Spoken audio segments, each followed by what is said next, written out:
على أشرف الأنبياء والمرسلين على حبيبنا وشفيعنا ومولانا أبي القاسم محمد اللهم صل على محمد وعلى آله الطيبين الطاهرين وعلى أصحابه الميامين المنتجبين. أما بعد أقول لكم السلام عليكم ورحمة الله وبركاته.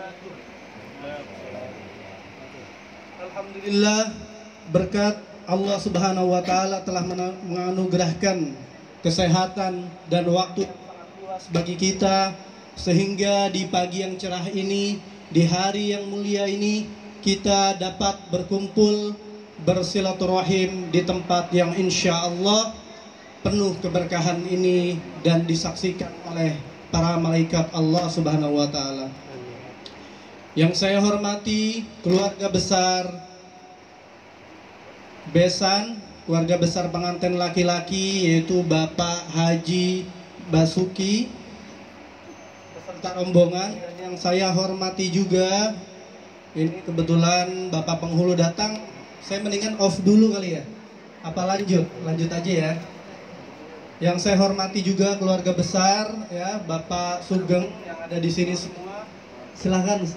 Dan para tokoh masyarakat yang mohon maaf tidak saya sebutkan satu persatu, tentu tidak mengurangi rasa hormat saya kepada antum sekalian. Mohon maaf saya berdiri aja deh. Izin berdiri Pak Penghulu ya. Alhamdulillah di pagi yang cerah ini tadi telah diserahkan ya pengantin Abang Fuad ya, yang santri juga nih, nanti kita akan tunggu-tunggu lantunan merdunya nih ya. Saya sangat bangga sekali karena dapat bersilaturahim dan berjumpa dengan antum sekalian, dan tentunya barang bawaan serta hadiah-hadiah yang telah diantar kepada pihak Bapak Sugeng dan keluarga. Kita di sini insya Allah tidak pernah melihat banyak atau sedikitnya, tapi yang kita lihat antum semua datang ke sini menjalankan sunnah Rasulullah, dan kita yakin dan berharap antum bergerak dari rumah dengan niat yang ikhlas lillahi ta'ala. Amin ya rabbal. Mungkin saya tidak akan panjang lebar, tapi akan sedikit mengupas karena Bapak Penghulu juga sudah datang. Jadi saya biasa kalau nyambut tamu, nyambut pengantin, tentu langsung terima. Mungkin nggak ada pantun-pantunan ya kalau di sini ya, nggak ada nih. Ya, walaupun saya juga sebenarnya orang Betawi, tapi Betawi keturunan Sunda ya. Tapi insya Allah apa yang kita lakukan, walaupun tanpa ada adat dan istiadat budaya, ini yang telah kita lakukan budaya yang sangat baik, budaya Islam di Nusantara yang tentu tidak pernah lepas dari nilai-nilai ayat-ayat suci Al-Quran dan hadis Rasulullah Sallallahu Alaihi Wasallam. Qala Rasulullah, afwan, saya akan sedikit mengupas ayat Al-Quran. Tadi sudah dibacakan sebenarnya oleh MC. A'udzubillahi minasyaitonirrajim. Bismillahirrahmanirrahim. Ya ayyuhan nas, Allah Subhanahu wa taala berfirman, ada di dalam ayat suci Al-Quran itu firmannya kadang-kadang ya ayyuhallazina amanu, kadang-kadang ya ayyuhan nas ya. Kadang-kadang macam-macam. Kenapa? Karena mukhatab yang dituju oleh Allah Subhanahu wa taala itu seluruh kalangan, tidak terbatas bagi umat Islam ataupun bagi umat non muslim. Karena apa? Semua jika Allah menganugerahkan hidayah akan mendapatkan hidayah. Kalau tadi MC telah membacakan an-nikahu sunnati man raghiba an sunnati falaysa minni, menikah merupakan bagian dari sunat aku, dan siapa saja yang membenci pernikahan maka dia bukan bagian dari aku. Mungkin pada masa saat ini, bapak-bapak, ibu-ibu ya, jujur aja nih semua nih, banyak orang-orang yang sering membiarkan anaknya berlalu lalang atau sekarang pakai HP. Kita tidak tahu dia berhubungan dengan siapa saja. Kalau kita punya rezeki, dia itu anak cocok, memang udah waktunya nikah, berapapun kita punya, kita harus cepat-cepat menikahkan. Karena zaman ini adalah akhiruz zaman, zaman yang sangat ditakutkan. Daripada dia melakukan perbuatan maksiat, lebih baik seperti ini, seperti saat ini. Ada uang berapa saja dinikahkan. Kalau saya punya guru, ya di sini juga mungkin ada Al Ustadz Ujang Bukhari. Saya punya guru Al Habib Hussein bin Hamid Al-Attas, beliau banyak sekali menikahkan orang, nggak perlu modal, cuman duduk, modalnya Al-Quran atau uang seberapa, yang penting keluarga perempuan atau laki-laki ridho, bismillah. Karena apa? Nabi dari zaman dulu tidak pernah menyulitkan. Karena kita diciptakan oleh Allah Subhanahu wa taala apa? Untuk saling mengenal, untuk saling bersilaturahim. Jadi silaturahmi itu sebenarnya nggak perlu modal, hanya cukup pakai senyuman. Bener ya? Ya. Pakai senyuman, datang baik-baik, anaknya soleh, masya Allah seperti beliau, santri juga jago, mungkin hafizul Quran ya, dan juga qari'ul Quran ya. Ini sangat membanggakan. Kalau zaman dulu di Betawi, orang punya mantu itu bangga. Kalau mantunya tuh hanya sebatas bisa ngaji. Bukannya dilihat dulu nih, ini orang kaya apa kagak nih. Ini anaknya udah begini apa belum? Enggak, zaman dulu dia bisa ngaji. Intinya dia bisa ngaji, pasti bisa ngamalin nilai-nilai suci, ayat suci Al-Quran. Dan apa? Hadis Rasulullah Shallallahu Alaihi Wasallam. Insya Allah di dunia dan di akhirat hidupnya akan mulia, akan sukses. Dan kita perlu ingat, saya di sini akan memberikan pesan kepada akhinal mukarram Kang Fuad, Bang Fuad ya.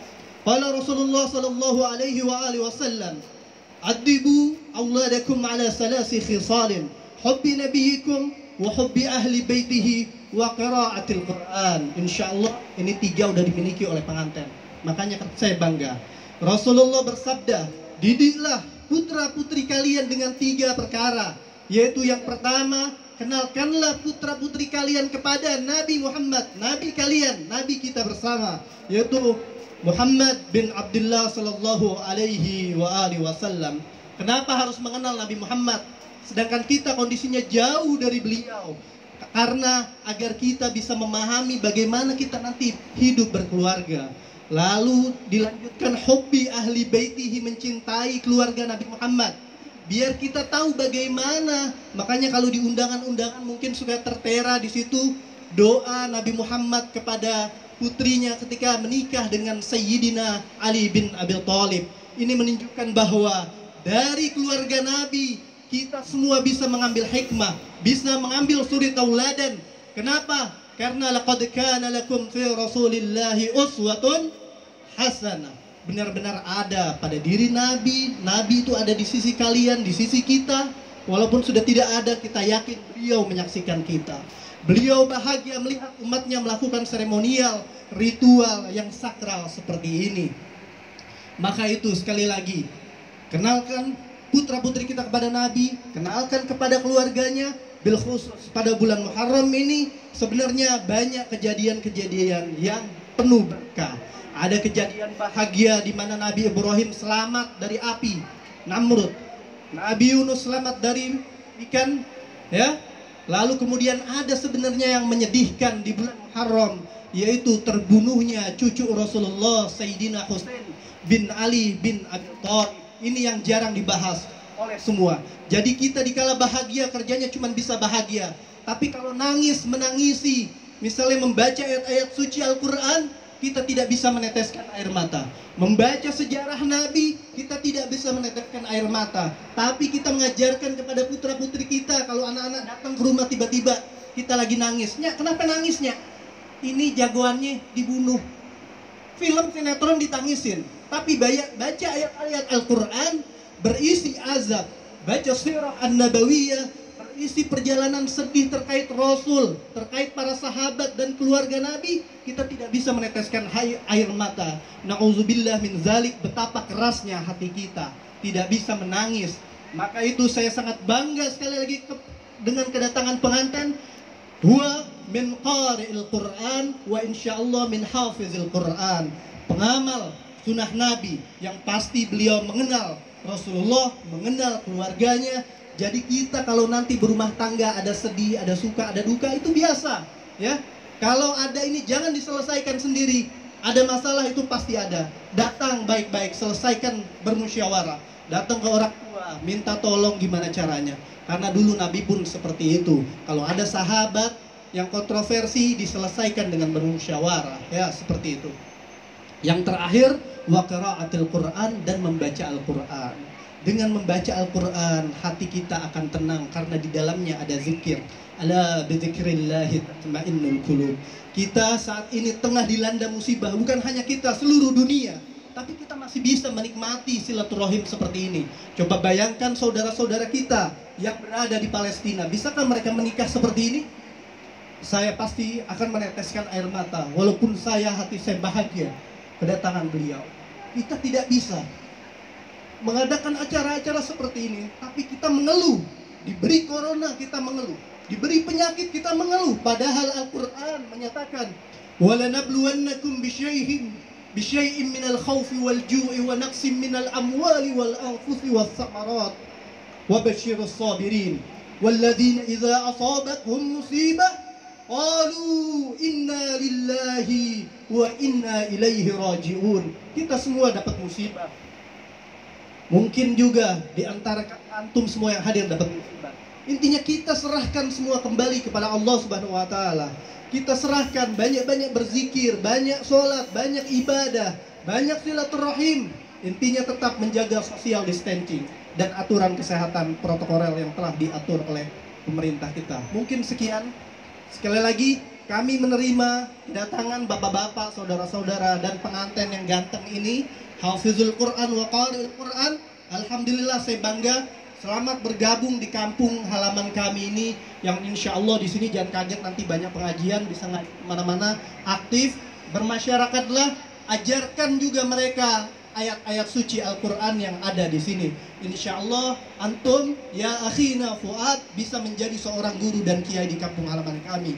Akhirul kalam, sekian dari saya, dan semoga kehidupan antum akan menjadi kehidupan yang sangat bahagia insyaallah, amin ya rabbal alamin. Dan kita doakan juga orang-orang yang sakit dan yang sedang mendapat masalah diberikan jalan keluar dan solusi oleh Allah Subhanahu wa taala. Inna ma'al usri yusra.